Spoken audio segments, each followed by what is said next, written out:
क्यों रे? तुम लोगों को समझ में नहीं आता है क्या?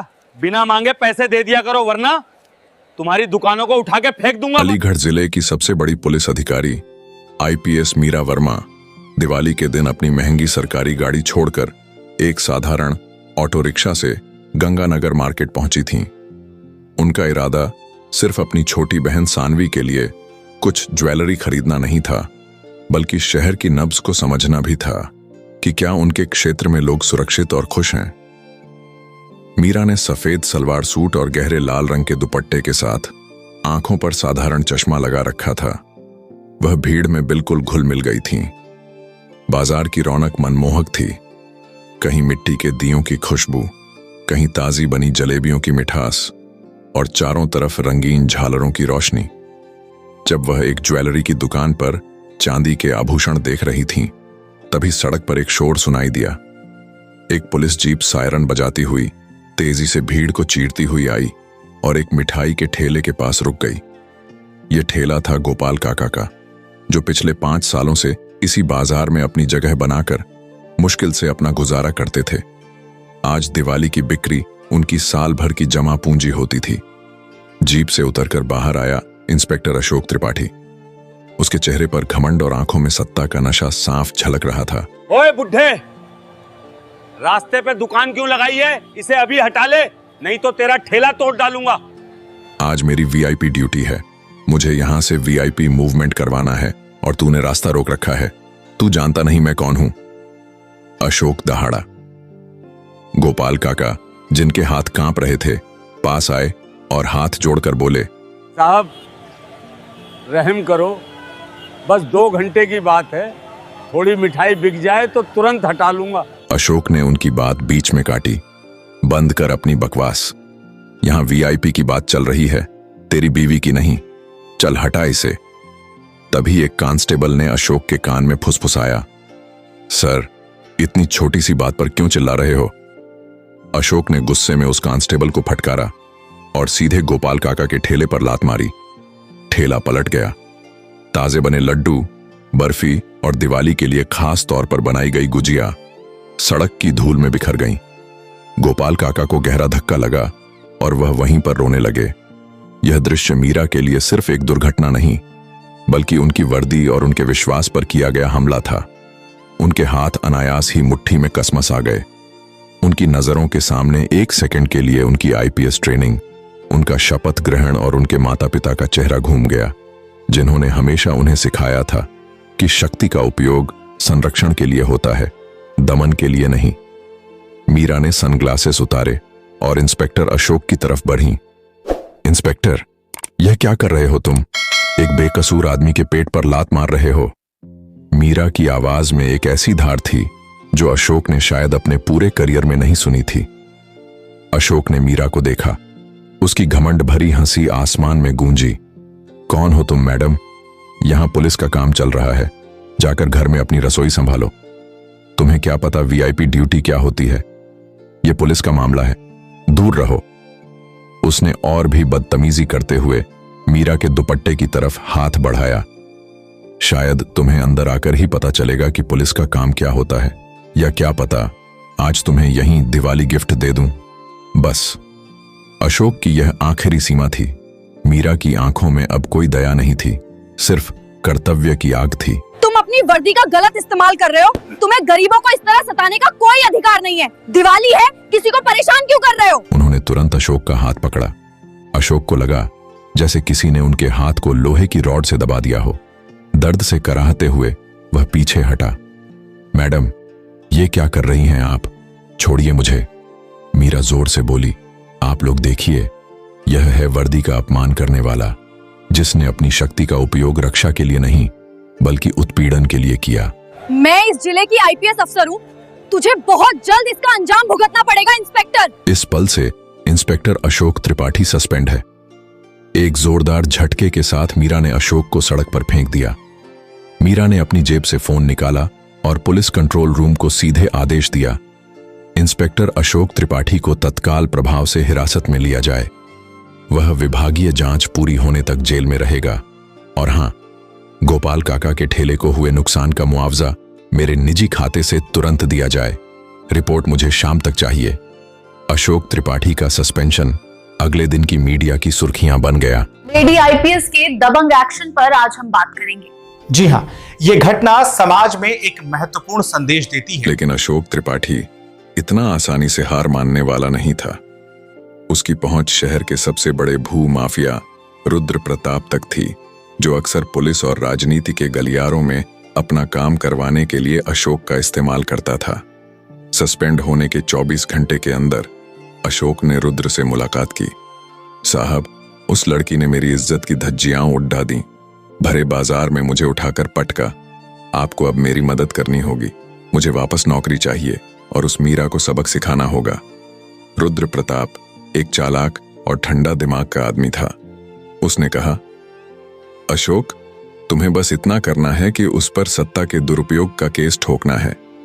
कहना कि वह सादे कपड़ों में थी और उसने तुम्हें ड्यूटी करते वक्त रोकने की कोशिश की, और जब तुमने विरोध किया तो उसने जानलेवा हमला किया।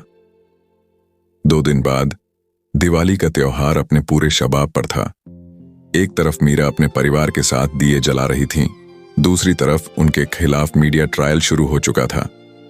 रुद्र प्रताप ने कुछ स्थानीय पत्रकारों को खरीद लिया था। अखबारों की हेडलाइन, अहंकार में चूर आईपीएस, क्या एक सिविलियन पर हाथ उठाना सही? मीरा को उनके वरिष्ठ अधिकारियों ने भी चेतावनी दी। मीरा, तुमने अच्छा किया, लेकिन तरीका गलत था। तुमने अपनी पहचान जाहिर क्यों नहीं की? तुमने कानून को हाथ में लिया। मीरा ने शांत पर दृढ़ता से जवाब दिया, सर, मैंने कानून को हाथ में नहीं लिया। मैंने कानून को उसके असली स्वरूप में लागू किया है। जब एक वर्दीधारी अपनी हद भूल जाए तो उसे सजा देने का अधिकार उस वर्दी के सबसे ऊंचे ओहदे को होता है। अशोक भ्रष्ट है, यह साबित हो जाएगा। जांच बैठी। मीरा को 24 घंटे के लिए अनिवार्य छुट्टी पर भेज दिया गया। यह मीरा की सबसे बड़ी अग्नि परीक्षा थी। रुद्र प्रताप को लगा कि मीरा कमजोर पड़ गई है। उसने गोपाल काका को धमकाया कि वह मीरा के खिलाफ गवाही दे, वरना उसके परिवार को भारी नुकसान उठाना पड़ेगा। रात के अंधेरे में मीरा अपने कुछ भरोसेमंद ऑफिसर्स के साथ चुपके से गोपाल काका के घर पहुंची। काका, आपको डरना नहीं है। मुझे पता है रुद्र प्रताप आपको धमका रहा है। गोपाल काका रो पड़े। मैडम, आप मेरी देवी हो, लेकिन मेरे बीवी बच्चों का क्या होगा? मीरा ने उन्हें भरोसा दिलाया। मैं आपको भरोसा दिलाती हूं, आज रात से आप मेरे स्टेट विटनेस प्रोटेक्शन में हैं। आप और आपका परिवार पूरी तरह सुरक्षित है। बस आप सच बोलिए। अगले दिन विभागीय जांच शुरू हुई। रुद्र प्रताप और अशोक त्रिपाठी जीत के प्रति आश्वस्त थे। तभी मीरा ने अपना सबसे बड़ा हथियार निकाला। उन्होंने रुद्र प्रताप की सारी गैर कानूनी जमीन डील्स के ऑडियो रिकॉर्डिंग और वीडियो फुटेज पेश किए, जो उन्होंने अशोक त्रिपाठी पर नजर रखते हुए पहले ही जुटा लिए थे। यह फुटेज साबित करता था कि अशोक सिर्फ एक भ्रष्ट इंस्पेक्टर नहीं, बल्कि रुद्र प्रताप का एक प्यादा था, जो दिवाली बाजार में गोपाल काका को परेशान करके उस जमीन को खाली करवाने की कोशिश कर रहा था। मीरा ने अपनी बात खत्म की। मैंने जो भी किया वह सिर्फ एक इंस्पेक्टर को सबक सिखाने के लिए नहीं था, बल्कि शहर को इस जमीन माफिया के चंगुल से बचाने के लिए था। मुझे सादे कपड़ों में अपनी पहचान छिपानी पड़ी ताकि मैं उनके असली इरादे जान सकूं। मेरी यह कार्रवाई पूर्व नियोजित नहीं थी, बल्कि तत्काल न्याय था। पूरे कोर्ट रूम में सन्नाटा छा गया। मीरा ने साबित कर दिया था कि उनका एक्शन एक गुस्साई अधिकारी का एक्शन नहीं, बल्कि एक कुशल रणनीतिकार का कूदम था। जांच का परिणाम तुरंत आया। इंस्पेक्टर अशोक त्रिपाठी को बर्खास्त कर दिया गया और उस पर भ्रष्टाचार और पद के दुरुपयोग का मुकदमा दर्ज हुआ। रुद्र प्रताप को तुरंत गिरफ्तार कर लिया गया। डीसीपी मीरा वर्मा को विभागीय जांच से क्लीन चिट मिल गई और उनके साहस और बुद्धिमत्ता के लिए उन्हें प्रशंसा पत्र से भी सम्मानित किया गया। लेकिन उनके वरिष्ठ अधिकारी डीसीपी टीएस नायर अभी भी उनसे खुश नहीं थे। नायर पुराने ढर्रे के अधिकारी थे, जो मानते थे कि पुलिस को लोकतंत्र के पहिए में खामोशी से काम करना चाहिए, न कि हीरो बनकर खबरों में छा जाना चाहिए। मीरा जब नायर के सामने खड़ी हुई तो उनके चेहरे पर कोई शिकन नहीं थी। नायर ने अपनी चश्मा उतारा और मेज पर रखा। मीरा, तुम बेहतरीन अधिकारी हो, इसमें कोई संदेह नहीं, लेकिन तुमने मुझे असुविधा में डाल दिया। यह शहर रुद्र प्रताप जैसे लोगों के सपोर्ट से चलता है। तुमने भरी बाजार में ड्रामा किया, जिससे हमारी अंडरस्टैंडिंग खराब हुई। मीरा का जवाब तीखा था, सर, मेरी अंडरस्टैंडिंग सिर्फ संविधान और कानून के साथ है। पुलिसिंग ड्रामा नहीं, बल्कि न्याय की सीधी कार्रवाई होती है। और हां, मैंने कोई ड्रामा नहीं किया, मैंने अराजकता को रोका है। नायर ने गहरी सांस ली।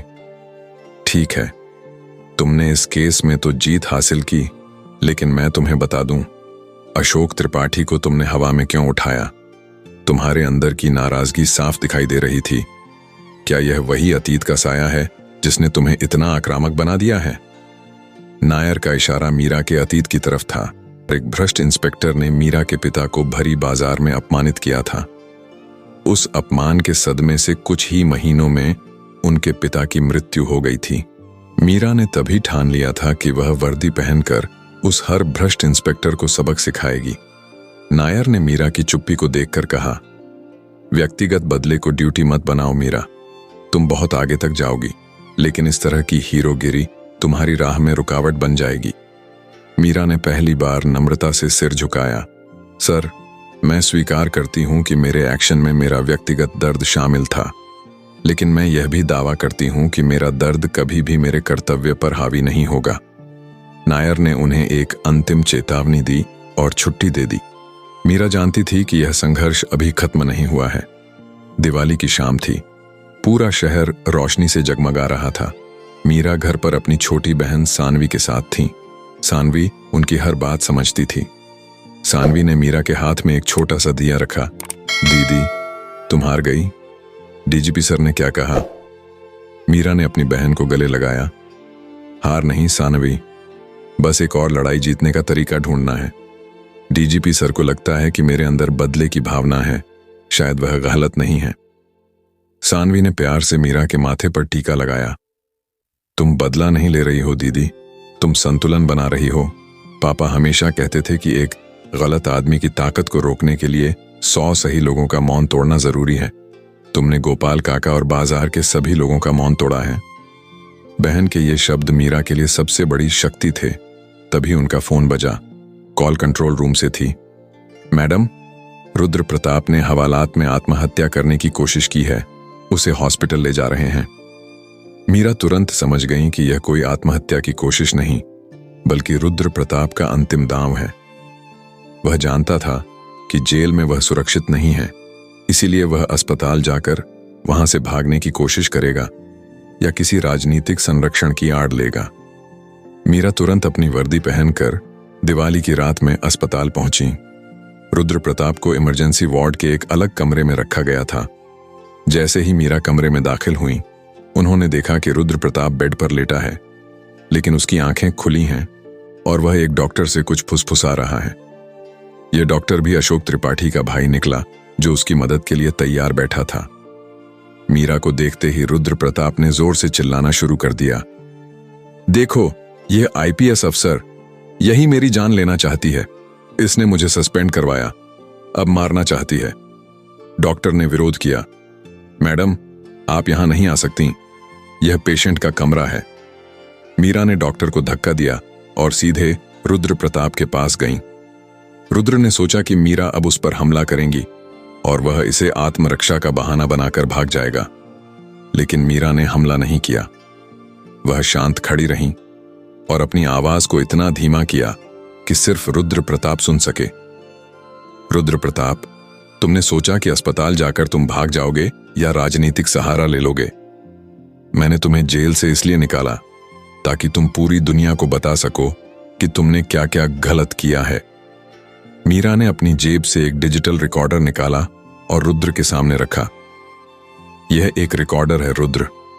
तुम्हारी गिरफ्तारी के बाद मैंने अशोक त्रिपाठी की पत्नी से मुलाकात की। मैंने उसे बताया कि कैसे तुम अशोक का इस्तेमाल कर रहे थे और अब उसे अकेला छोड़ दिया है। उसने तुम्हारे खिलाफ माफिया डील्स के सारे सबूत दे दिए हैं। तुम्हारा पूरा साम्राज्य अब मेरे पास है। रुद्र प्रताप का चेहरा पीला पड़ गया। उसका अंतिम दांव पलट गया था। उसने सोचा था कि मीरा सिर्फ दबंग हैं, लेकिन वह एक रणनीतिकार भी निकली। मीरा ने अपनी बात खत्म की। तुम्हारी आत्महत्या की कोशिश एक और नाटक था। अब तुम्हारे पास दो रास्ते हैं, या तो सच्चाई स्वीकार करो और गवाह बन जाओ, या जिंदगी भर जेल में सड़ो। तुम्हारी मर्जी। मीरा ने रिकॉर्डर ऑन किया और रुद्र के पास रख दिया। फिर वह बाहर आ गई। थोड़ी देर बाद रुद्र प्रताप ने हताश होकर रिकॉर्डर पर बोलना शुरू कर दिया। उसने अपने सभी काले कारनामे, सारे राजनीतिक कनेक्शन और जमीन घोटालों का पर्दाफाश कर दिया। मीरा ने दिवाली की रात एक अपराधी को पकड़ा नहीं, बल्कि उसे नैतिक रूप से तोड़ा था। सुबह हुई। दिवाली की नई रोशनी में रुद्र प्रताप का साम्राज्य ढह चुका था। उसके बयान से शहर के कई बड़े नेताओं और अधिकारियों पर भी कार्रवाई शुरू हो गई। मीरा ने अपनी वर्दी उतारकर अपने घर के मंदिर में रखी। उसने अपनी मां की तस्वीर के सामने दिया जलाया और प्रार्थना की। इस बार उसने सिर्फ एक भ्रष्ट इंस्पेक्टर को नहीं हराया था, बल्कि अतीत के उस डर को भी हरा दिया था जो नायर ने उसके अंदर जगाने की कोशिश की थी। यह कहानी सिर्फ एक दबंग आईपीएस अफसर की नहीं, बल्कि एक ऐसी अधिकारी की थी जिसने अपने कर्तव्य को हर त्योहार से ऊपर रखा और यह साबित किया कि वर्दी की ताकत शारीरिक शक्ति से कहीं ज्यादा निस्वार्थ कर्तव्य में होती है। यह कहानी हमें सिखाती है किसी भी इंसान को अन्याय सहन नहीं करना चाहिए, बल्कि मजबूती के साथ उसका सामना करना चाहिए। तो दोस्तों, अगर आप आईपीएस मैडम की जगह होते तो क्या करते? कमेंट बॉक्स में हमें जरूर बताएं। और कहानी अच्छी लगी हो तो प्लीज हमारे चैनल मोहिनी मंत्र को सब्सक्राइब और वीडियो को एक लाइक जरूर करें, जिससे हमारा हौसला और भी बढ़ता रहे। धन्यवाद।